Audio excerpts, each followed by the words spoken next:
Ya, saya coba soal peta Pilpres setelah Undang-Undang Pemilu tanpa revisi. Saya coba mulai dari bahwa saya memaknai demokrasi itu adalah bagian dari syarat dari demokrasi itu adalah sirkulasi elit. Saya ini mengutip dari salah satu tulisan di Kompas tahun 2006, ya kebetulan seorang intelektual menulis ini, saya kutip dari Kompas, dia mengajukan satu fase tren, sebenarnya tren pembentukan elit kita.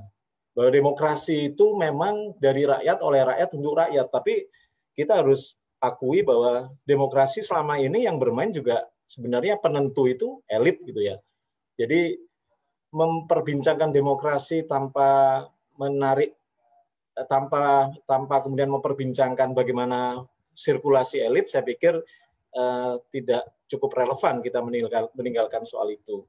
Kalau kita lihat misalnya dari kutipan yang saya ambil ini, perjalanan demokrasi kita sebenarnya tidak lepas dari sirkulasi elit itu sendiri. Jadi mungkin di bawah 1900-an kita memang masih didominasi oleh aristokrasi ya, sebuah kerajaan gitu. Tapi pasca itu sebenarnya sudah muncul gerakan yang dimotori oleh anak-anak muda yang mengenyam pendidikan modern gitu ya. Kemudian dari pendidikan modern inilah menghasilkan para intelektual-intelektual. Sehingga kalau kita lihat elit awal kita itu adalah para intelektual yang mengenyam pendidikan modern. Muncullah di situ Hatta, muncullah di situ Soekarno, muncullah di situ Syahrir gitu ya. Jadi memang elit itulah elit awal kita gitu ya. Elit awal demokrasi kita itu mereka-mereka yang hidup, yang lahir dan besar dari pendidikan modern. Kemudian pasca 1940-an sampai 1960-an itu karena ada Perang Dunia Kedua, sehingga kemudian muncul pergolakan-pergolakan fisik gitu ya. Anak-anak muda kemudian direkrut gitu ya, menjadi tentara, menjadi tentara pergerakan kemerdekaan, yang kemudian ruling elite kita pada tahun 70-an sampai 90-an ini diisi oleh anak-anak muda yang awalnya memang terbentuk besar dari dunia militer. Mungkin figur ini kemudian representasi dari figur Soeharto. Elit-elit kita pada saat Orde Baru itu adalah elit-elit militer yang memang dihasilkan dari proses pendidikan militer. Kemudian di fase Orde Baru itu sebenarnya muncul, lahirlah elit-elit baru yang berasal dari organisasi mahasiswa, organisasi kampus, atau organisasi politik tahun 60-an, sehingga kemudian mereka lahir sebagai ruling elite baru. Mereka adalah para aktivis. Dan kemudian di tahun 2000-an awal sampai kemudian hari ini mungkin ya, kita tahu para elit-elit politik kita itu adalah sebagian besar didominasi atau tidak potret gambarnya adalah mereka adalah para aktivis yang dilahirkan dari organisasi kampus, organisasi kemahasiswaan. Beberapa elit politik saat ini, pimpinan partai juga dihasilkan adalah merupakan produk dari sini. Kita lihat misalnya PKB, Muhaimin Iskandar, Demokrat dulu ada sosok Anas Urbaningrum, dan beberapa partai yang lain, elit-elitnya adalah mereka para aktivis. Kemudian tahun 90-an awal, mungkin sampai saat ini ya, kemudian ada tuntutan untuk kemudian kembali ke pasar. Itu. Ada tuntutan, ada dunia bisnis itu menjadi salah satu sumber ruling elit baru. Kemudian kalau kita lihat fenomena 2020-an, atau mungkin di pemilu 2019 kemarin, sosok-sosok entrepreneur, sosok-sosok pengusaha yang lahir itu mulai kelihatan mereka menjadi ruling elit baru. Sosok seperti Sandiaga Uno, sosok seperti Erick Thohir, sosok seperti Lutfi misalnya. Beberapa nama yang memang mereka dikenal sebagai entrepreneur dan pebisnis sukses ya, sehingga mereka mampu menjadi ruling elite baru. Tapi memang harus diakui keempat fase ini memang bukan fase yang patah-patah gitu ya. Jadi ada irisan masing-masing yang memang saling berkesinambungan. Tentu saat ini masih ada ruling elite yang dari militer, ruling elite dari para aktivis.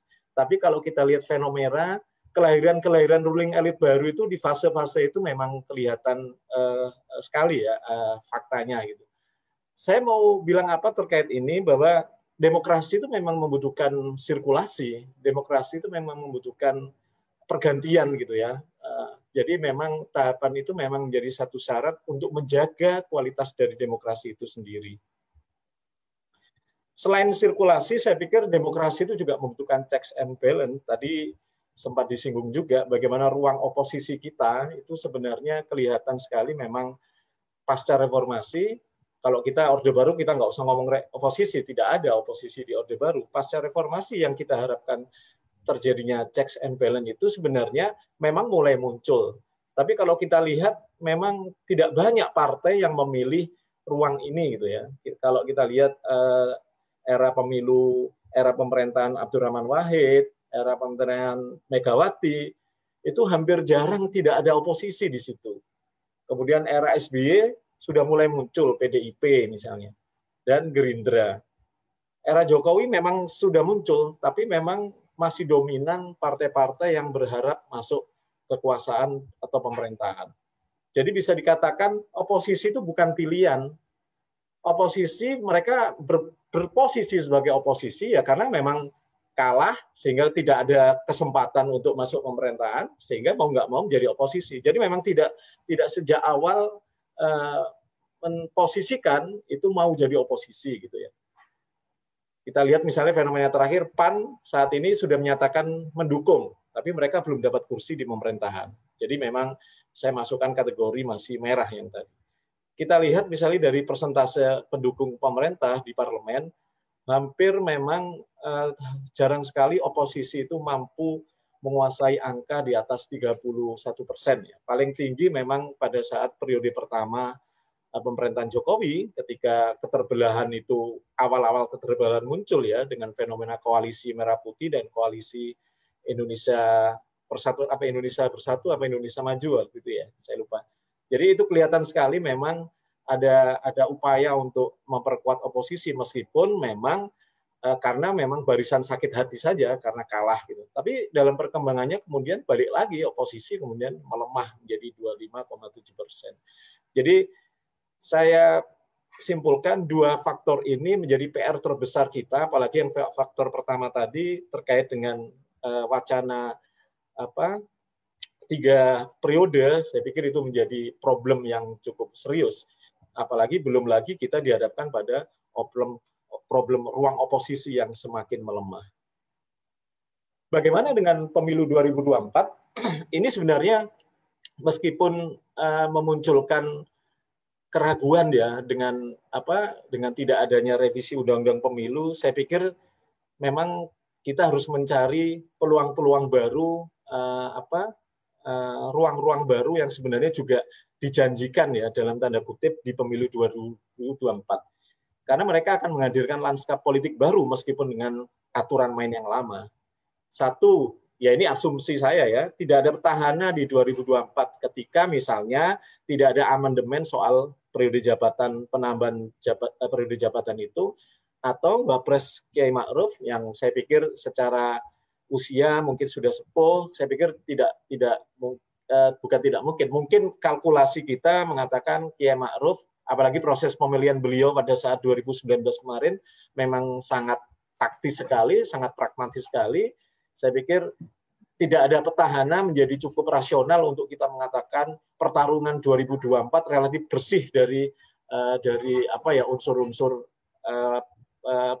penggunaan alat pemerintahan, penggunaan alat negara, penggunaan anggaran yang kemudian menguntungkan salah satu paslon. Saya pikir relatif bersih dari itu. Meskipun kita tidak tahu ya namanya politik pasti ruang-ruang gelap itu tetap ada saja.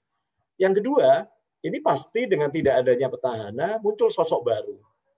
Dan tentu asumsinya sosok baru itu mestinya itu harus lebih menarik dong dari sosok-sosok lama itu.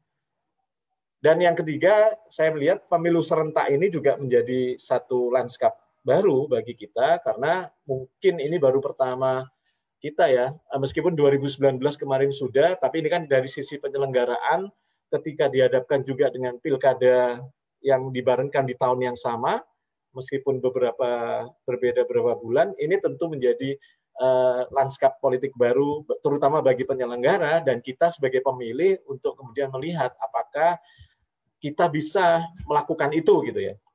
Ketika kita merujuk 2019 bagaimana penyelenggaraan itu tidak mudah untuk dilakukan dengan 600 orang menjadi korban, kemudian pemilih yang sangat pilpres heavy gitu ya. Jadi pilihan-pilihan itu lebih banyak dimainkan, lebih banyak didominasi oleh sentimen pilpres dibandingkan sentimen pileg. Itu menjadi problem sendiri. Dan isu keterbelahan tadi sempat juga pembicara yang sebelumnya juga sempat menyinggung soal ini. Jadi landscape politik baru ini tentu satu menjadi tantangan, satu juga menjadi harapan kalau saya melihat. Saya coba melihat sosok baru alternatif ya dari hasil survei Kompas yang terakhir ini. Kalau kita lihat memang ada nama-nama yang sudah selama ini beredar, tapi ada nama-nama baru yang masuk dalam kontestasi, paling tidak kontestasi versi survei gitu ya. Kalau kita lihat nama Prabowo ini memang masih cukup dominan. Kenapa? Saya pikir ini adalah top of mind. Jadi pertanyaan-pertanyaan berbasis top of mind. Kalau sekarang pilpres, siapa yang Anda pilih jadi presiden nih? Tanpa memberikan pilihan. Ini namanya top of mind. Jadi Prabowo masih tinggi ya karena kita pemilu 2019 baru saja berlalu, memori publik masih tertanam nama Prabowo, jadi memang menjadi masuk akal nama ini masih tertinggi ya. Tapi kalau kita lihat trennya, setidaknya perbandingan 3 hasil survei Kompas ini, ada tren penurunan dari elektabilitas Prabowo. Ya minimal dinamis gitu ya, tapi dari 2 Agustus sampai 2021 ini terjadi penurunan. Sementara di luar nama Prabowo ini muncul nama-nama yang relatif baru dalam kontestasi Pilpres, seperti Anies Baswedan, Ganjar Pranowo, Sandi, ini pasangan Prabowo kemarin, Tri Risma, Ahok, Ridwan Kamil, dan AHY. Jadi memang ada satu sisi ada nama lama yang memang bertahan di memori publik, tapi ada nama-nama baru yang menjadi alternatif. Kalau kita lihat misalnya dari sisi latar belakang partai, memang ada diuntungkan bahwa partai yang memiliki calon presiden sendiri itu sebenarnya lebih diuntungkan dibandingkan partai yang tidak punya calon presiden sendiri. Artinya mereka tidak punya kader murni sendiri yang maju sebagai presiden. Mereka hanya sebagai pendukung misalnya, follower dalam kontestasi Pilpres. Kalau kita lihat misalnya, PDIP, memang secara umum pemilih PDIP ini masih undecided gitu ya, mereka masih bingung ya. Hampir separuh lebih, hampir 60% itu mereka memang memposisikan tidak tahu, tidak menjawab, atau bingung mau milih siapa. Tapi coba kita lihat pemilih Partai Gerindra. Ini hampir 50% itu masih menginginkan Prabowo menjadi presiden. Dibandingkan yang lain, partai lain yang tidak jelas ininya ya, tidak jelas sosok capresnya, baik PKB, PKS, Demokrat, Golkar, dan yang lainnya, ini masih belum kelihatan mencolok gitu ya, dominannya kekuatan sosoknya. Nah ini memperkuat tesis yang saya sebut tadi bahwa partai yang memiliki calon presiden sendiri itu sebenarnya lebih diuntungkan secara elektoral gitu ya. Jadi ada efek ekor jas yang kemudian bisa menular ketika orang memilih capresnya itu juga otomatis memilih partai tersebut. Dan hal ini sebenarnya terkonfirmasi di hasil exit poll Litbang ya, saya lupa naruh di sini ya, di saat Pilpres kemarin itu sebagian besar pemilih Gerindra itu memang ke Prabowo, sebagian pemilih PDIP itu memang ke Jokowi. Hal yang sama juga kita lihat sebagian pemilih PDIP, sebagian pemilih Jokowi itu memilih PDIP. Sebagian besar pemilih Prabowo itu memilih Gerindra. Jadi memang ada efek ekor jas yang cukup kelihatan ya, meskipun tidak sebesar kalau kita lihat apa yang terjadi di Amerika misalnya. Jadi memang tidak agak berbeda gitu. Tapi kalau kita lihat memang ada satu tantangan bagi partai ketika kita lihat tesisnya bahwa partai punya calon sendiri, itu mereka itu mestinya diuntungkan.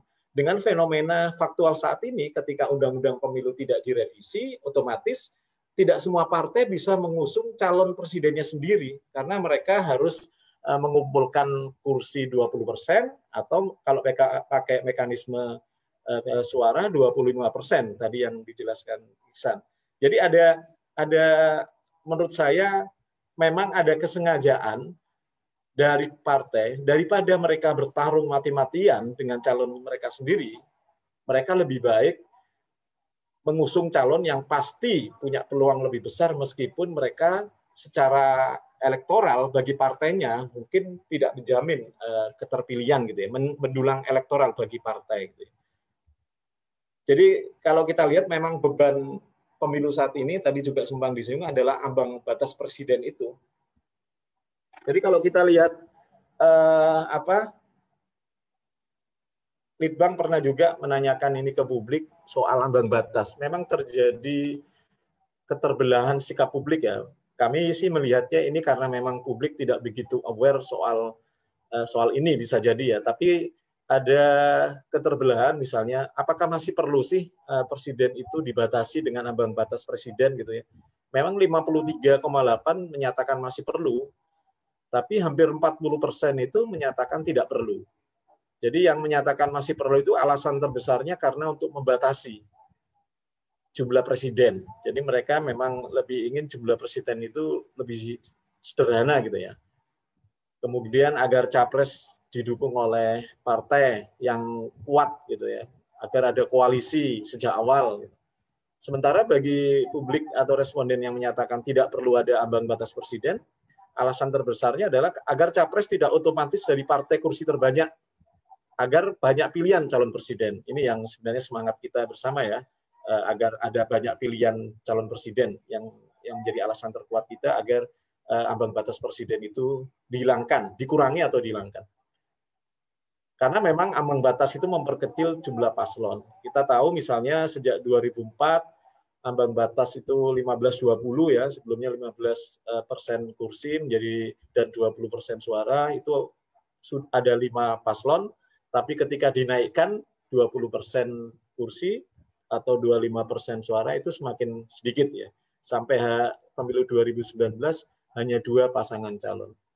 Memang isu krusial ambang batas ini memang kelihatan bahwa ada konsekuensinya masing-masing. Ketika ambang batas itu 0 atau tidak sama sekali, artinya semua partai itu bisa mengajukan calon presidennya sendiri-sendiri, itu dampak politiknya memang terjadi fragmentasi gitu ya. Dan potensi putaran 2 putaran sangat besar sekali.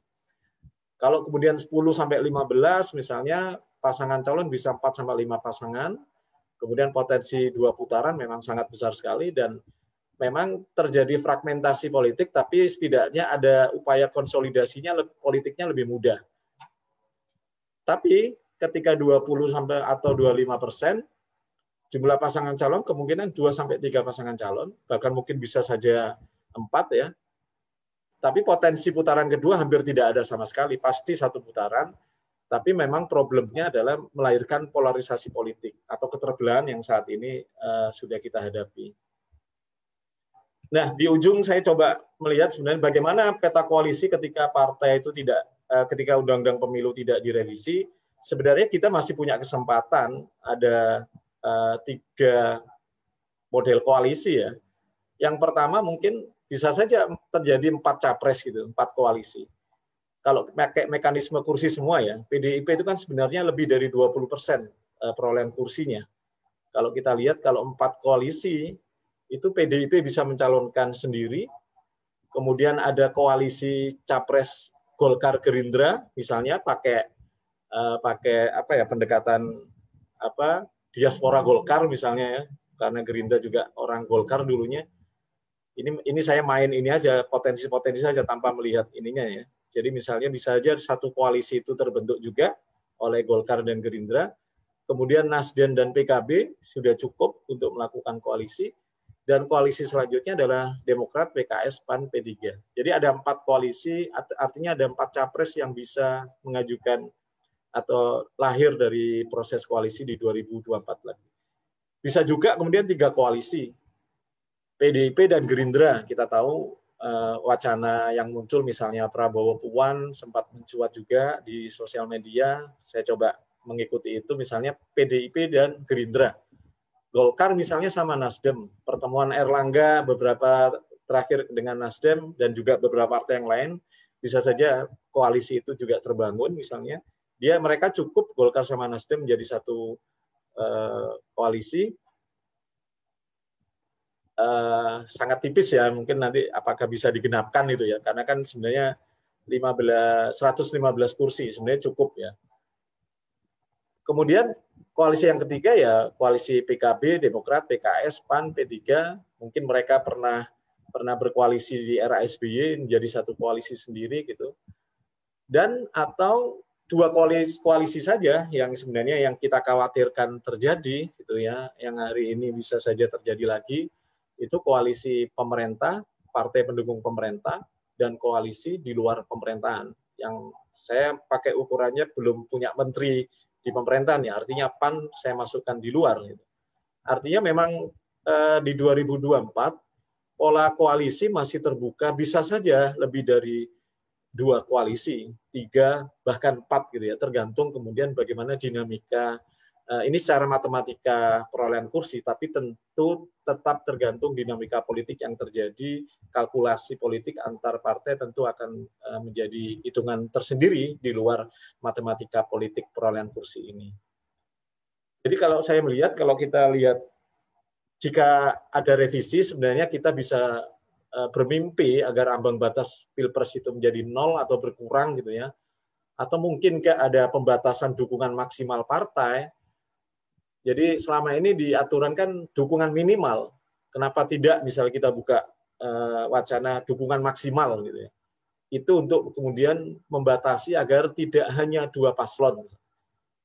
Dan perlu juga agar kemudian ada penguatan fungsi kaderisasi partai. Tadi Bang Ferry Amsari juga menyinggung banyak kader partai yang baru masuk partai kemudian jadi calon gubernur, calon di pilkada atau bahkan calon di presiden gitu ya, karena mereka punya pertautan dana gitu ya, dananya besar gitu. Jadi ini sebenarnya membunuh partai itu hanya sekedar kendaraan, padahal sebenarnya fungsi partai itu salah satunya adalah yang terpenting juga adalah kaderisasi politik gitu.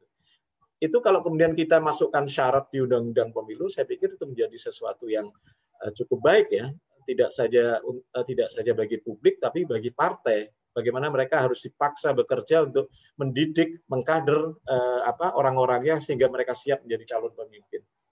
Atau calon presiden jalur perseorangan. Saya pikir mimpi ini meskipun sempat juga diperjuangkan bahkan gagal di MK, saya pikir masih ada harapan untuk diperjuangkan kalau memang revisi Undang-Undang Pemilu itu dibuka. Tapi masalahnya kita setidaknya di 2024 harapan itu terkubur, kita akan berjalan dengan Undang-Undang 7 2017. Saya pikir harapan itu kemudian lahir di luar itu. Ada harapan-harapan baru juga, tadi yang saya bilang lanskap politik yang baru ya. Kita tentu berharap juga konvensi calon presiden yang dilakukan partai. Nasdem sudah membuka itu tahun depan. Nah ini kita nggak tahu apakah mereka bisa menampung aspirasi di luar partai atau tidak ya. Tapi paling enggak konvensi ini kan sebenarnya partai membuka diri bahwa mereka menampung aspirasi publik calon-calon presiden yang diinginkan publik. Saya pikir ini juga bisa menjadi peluang, misalnya gerakan Nyapres yang diinisiasi Mas Ferry Junaidi dan Bang Bayu ini mungkin nggak sampai ke sana nantinya ya. Kita kemudian menyajikan kriteria, menyajikan profil, menyajikan rekam jejak, ya political tracking terhadap sosok-sosok calon, kemudian sampai nama mungkin itu kemudian kita ajukan ke partai yang mengadakan konvensi gitu. Karena memang satu-satunya lembaga yang berhak mencalonkan partai di 2024 lagi. Saya pikir konvensi ini bisa menjadi kita manfaatkan untuk perjuangan bagaimana publik ini juga bisa bersuara terkait partai. Jadi capres jalur publik ini juga diperkuat untuk mengimbangi jalur partai. Saya pikir ini bisa dilakukan oleh gerakan Nyapres yang hari ini kita diskusi pada hari ini. Kemudian saya pikir peluang baru juga yang saat ini tadi juga disinggung soal konflik Demokrat, kapitalisasi momentum politik ya untuk kepentingan elektoral. Jadi bayangan saya misalnya publik itu sudah punya capres pilihannya yang kebetulan misalnya tidak didukung oleh partai, ya gerakannya adalah gerakan publik, gerakan rakyat. Jadi memang untuk menekan partai agar kemudian menekan dalam artian ini ya, mengajak partai untuk kemudian berkontestasi apakah capres pilihannya itu lebih layak dari capres pilihan publik. Nah ini gerakan ini memang perlu diinisiasi dan memanfaatkan momentum politik. Saya pikir apa yang terjadi di Partai Demokrat saat ini, di satu sisi mungkin ini adalah prahara bagi mereka, tapi di sisi yang lain ini saya melihatnya momentum politik yang cukup potensial untuk dimanfaatkan oleh Demokrat ya untuk kepentingan elektoral. Karena selama ini yang diasosiasikan Demokrat itu adalah AHY, representasi AHY itu sangat kental sekali dalam konflik kali ini. Jadi saya pikir elektoral Demokrat dalam artian dalam kasus Prahara ini juga diuntungkan. Beberapa hasil survei ya, survei yang sempat saya ikuti juga menyebutkan elektoral AHY meningkat itu dari kasus ini. Jadi memang ada jumping gitu ya. Jadi kasus ini sebenarnya dimanfaatkan untuk jumping elektoral bagi Demokrat dan saya pikir mereka sudah melakukan itu gitu.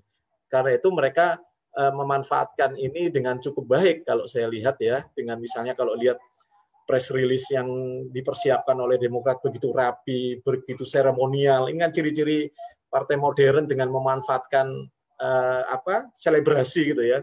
Itu cukup mengundang perhatian publik, paling tidak di sosial media ini cukup meningkat. Dukungan-dukungan terhadap isu kudeta partai itu menguntungkan Partai Demokrat dalam hal ini adalah sisi AHY.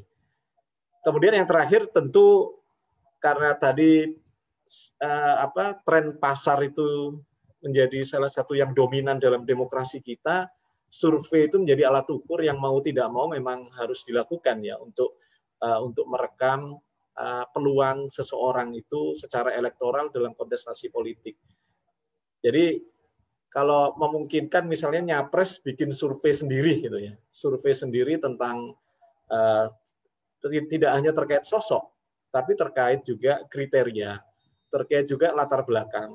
Apakah lebih diinginkan pengusaha daripada aktivisme, lebih diinginkan pengusaha daripada intelektual misalnya. Jadi ini permainan ini bisa menjadi ladang garapan yang cukup potensial bagi kekuatan civil society seperti halnya Nyapres untuk mengimbangi kekuatan partai yang saat ini menjadi kunci dominan dalam proses pencalonan presiden. Saya pikir itu yang bisa saya share sebagai bahan diskusi dan saya apresiasi banget ya dengan Nyapres ini. Semoga kita bisa punya harapan, menjaga harapan yang sempat kemudian terpuruk ketika Undang-Undang Pemilu tidak jadi direvisi dengan adanya kekuatan-kekuatan publik seperti halnya Nyapres ini bisa membangun harapan baru.